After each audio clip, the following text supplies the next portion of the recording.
Assalamualaikum warahmatullahi wabarakatuh. Selamat malam teman-teman Hukum Tata Negara kelas 5D. Selamat bergabung di channel YouTube bersama dalam rangka perkuliahan mata kuliah Fikih Siasah Kontemporer. Semoga teman-teman dalam lindungan Allah Subhanahu wa taala dan sehat selalu walau kita tak bersatu. Pada hari ini kelompok yang bertugas adalah kelompok 6 yang beranggotakan 3 orang, yaitu Arwinda Resita dengan nomor NIM 12103193155, Muhammad Faiz Hawari dengan nomor NIM 12103193157, Muhammad Sultan Alwi Bahtiar dengan nomor NIM 12103193170. Perkenalkan, saya Arwinda Resita sebagai moderator dalam perkuliahan daring via YouTube hari ini. Akan memandu jalannya perkuliahan dengan tema Dinamika Status Muslim Alkitab Resmi dalam Hukum Kewarganegaraan Modern. Selanjutnya, saya akan membacakan rundown pemaparan makalah yang telah kami selesaikan.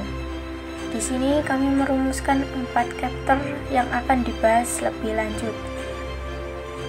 Untuk yang pertama, dinamika status muslim akan dipaparkan oleh saya, dan untuk yang kedua, dinamika status Alkitab, dan ketiga, dinamika status ini akan dipaparkan oleh Muhammad Faiz Hawari, dan untuk yang terakhir, Azimah Kewarganegaraan Modern, serta kesimpulan dari makalah yang telah kami selesaikan akan dibacakan oleh Muhammad Sultan Alwi Bahtiar.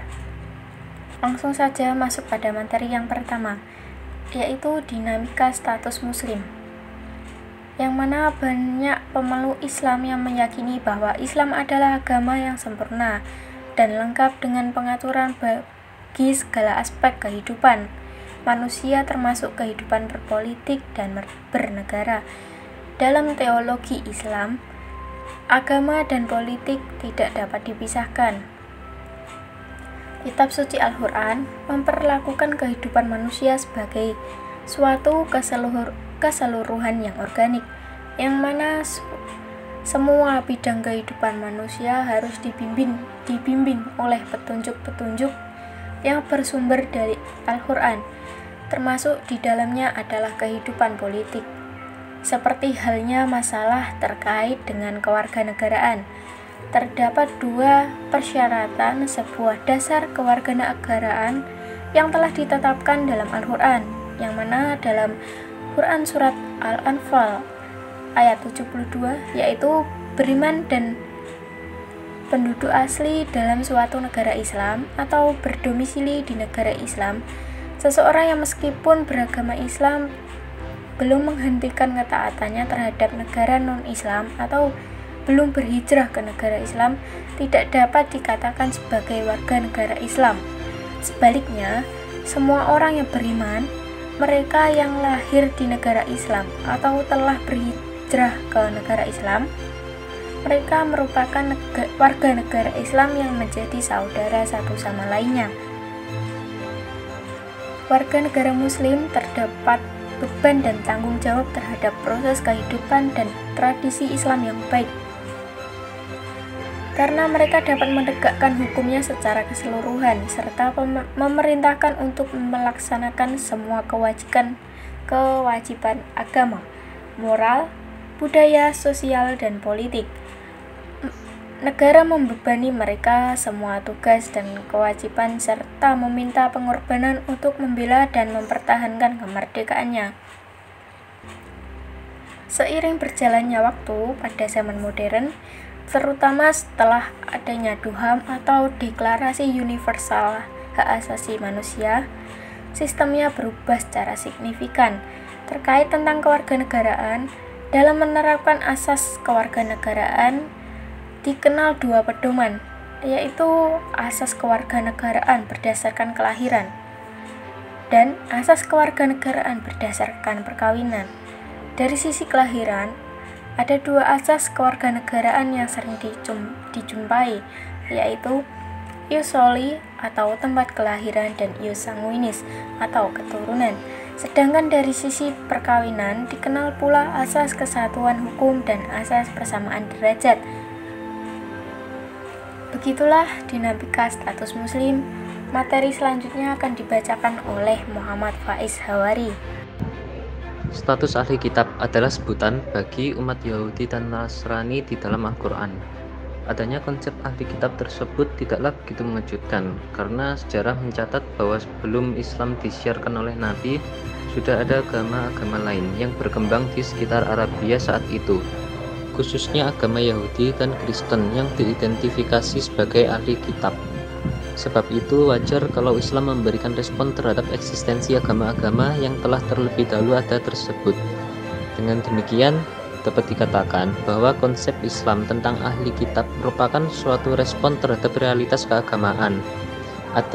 Adanya berbagai kecenderungan yang berkembang dalam menelaah konsep ahli kitab ini, yang bertujuan agar kaum muslim mendapatkan justifikasi teologis untuk menerima kesetaraan posisi penganut agama lain di Indonesia, termasuk dalam masalah perkawinan antar agama. Lebih jauh lagi, ada upaya untuk menegaskan bahwa non-muslim Indonesia bukanlah warga negara kelas 2, melainkan setara dengan kaum muslim dengan menghadapkan konsep fikih klasik mengenai zimmi dan mu'ahid.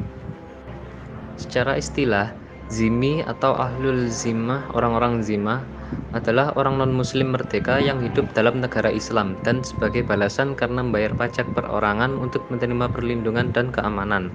Mereka sendiri terdiri dari orang Kristen, Yahudi, Majusi, atau orang-orang penganut sembahan yang lain, atau orang-orang yang tidak mempunyai kepercayaan pada agama sama sekali. Tetapi mereka tetap mendapatkan jaminan keamanan atas jiwa dan harta mereka.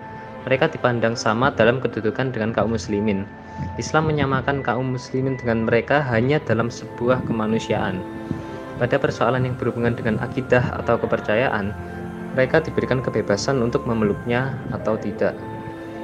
Hak mereka secara garis besar ada dua, yaitu 1. Hak mendapatkan perlindungan, merupakan hak pertama yang harus dimiliki oleh azimah ketika berada di bawah naungan negara muslim, supaya mereka merasakan kenyamanan dan ketenangan ketika berada di bawah naungan umat Islam.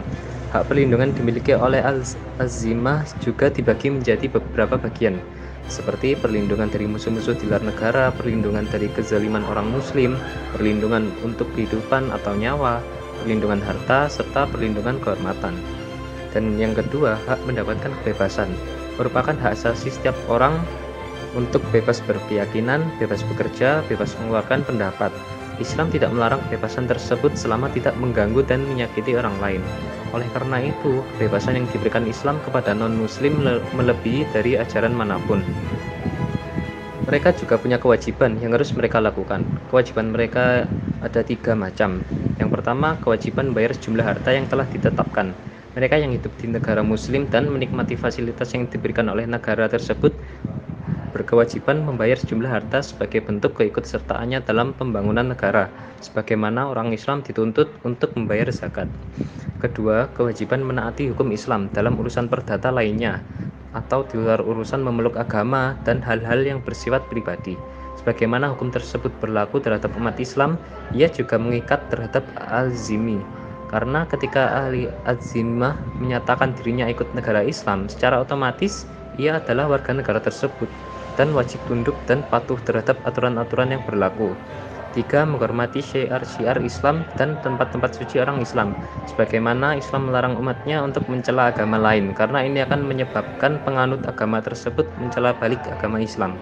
Islam juga menuntut kepada pemeluk agama lain untuk tidak memulai menyalakan api permusuhan, karena yang demikian itu akan mengganggu stabilitas keamanan sebuah negara. Untuk materi selanjutnya yaitu Aqdu Az-Zimmah atau kewarganegaraan modern. Al-Aqdu berarti sebuah ikatan. Aqdu Az-Zimmah berarti sebuah ikatan jaminan keamanan yang diberikan negara muslim terhadap non-muslim. Aqdu Az-Zimmah di masa sekarang dapat diserupakan dengan at-tajanus atau kewarganegaraan. Kewarganegaraan di masa sekarang harus melalui pemerintah yang mengurus masalah tersebut, dan inilah yang berlaku di negara-negara muslim. Negara Islam merupakan negara ideologis dan membatasi kewarganegaraannya hanya kepada orang-orang yang tinggal di wilayahnya atau berimigrasi ke dalam wilayahnya. Untuk itu, ia membagi warga negara menjadi 2 golongan, yakni Muslim dan Zimmi. Dalam kapasitasnya sebagai warga negara, mereka tidak dapat menduduki posisi strategis dalam pemerintahan, diwajibkan membayar jizyah dan sederet kewajiban yang merupakan kompensasi atas hak-hak yang dimilikinya sebagai warga negara. Dalam konsep kewarganegaraan modern, setiap orang yang secara sah diakui oleh hukum sebagai warga negara mendapatkan hak dan kewajiban yang sama, tanpa membedakan ras, warna kulit, jenis kelamin, maupun agama. Bahkan pada masa sekarang ini, seseorang dengan mudah dapat berpindah dari satu kewarganegaraan ke kewarganegaraan yang lain dengan cara naturalisasi.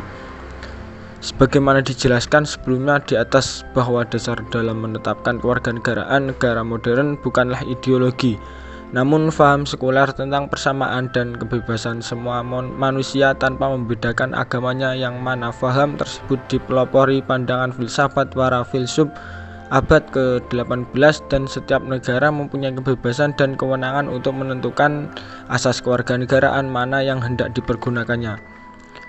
Status kewarganegaraan seseorang akan memberikan konsekuensi yuridis bagi keberadaannya dalam suatu organisasi kekuasaan yang disebut dengan negara. Konsekuensi yuridis tersebut meliputi hak dan kewajiban setiap warga negara. Adapun mengenai masalah hak dan kewajiban warga negara antara negara Islam klasik dan modern hampir sama. Pertama, taat kepada hukum, yakni warga negara yang baik adalah warga negara yang taat kepada undang-undang yang berlaku di negaranya. Kedua, taat kepada pemerintah yang berkuasa. Ketiga, membayar pajak. Sedangkan dalam konteks negara Islam klasik dikenal dengan zakat, kharaj, jizyah. Hanya saja jizyah ini khusus dibebankan kepada zimmi. Selain pembatasan-pembatasan yang diuraikan di atas, sedang dalam negara modern setiap warga negara mempunyai kewajiban yang sama tanpa melihat perbedaan agama. Kesimpulan pada makalah ini yaitu, dalam teologi Islam, agama dan politik tidak dapat dipisahkan karena menurut pemahaman sebagian besar pemeluk Islam, kitab suci Al-Quran memperlakukan kehidupan manusia sebagai suatu keseluruhan yang organik. Artinya, semua bidang kehidupan manusia harus dibimbing oleh petunjuk-petunjuk yang bersumber dari Al-Quran, termasuk di dalamnya adalah kehidupan politik. Bahkan Al-Quran mengharuskan umat Islam sebagai komunitas yang menyerukan kebaikan dan mencegah kemungkaran. Misalnya disebut dalam Al-Quran surat Ali Imran ayat 104. Al-Aqdu berarti sebuah ikatan. Aqdu azimah berarti sebuah ikatan jaminan keamanan yang diberikan negara muslim terhadap non-muslim. Aqdu azimah di masa sekarang dapat diserupakan dengan at-tajannus atau kewarganegaraan.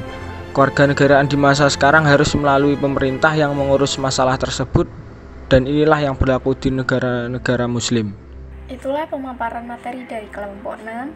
Selanjutnya untuk sesi diskusi kita laksanakan di grup WhatsApp. Terima kasih, sampai jumpa di grup WhatsApp. Wassalamualaikum warahmatullahi wabarakatuh.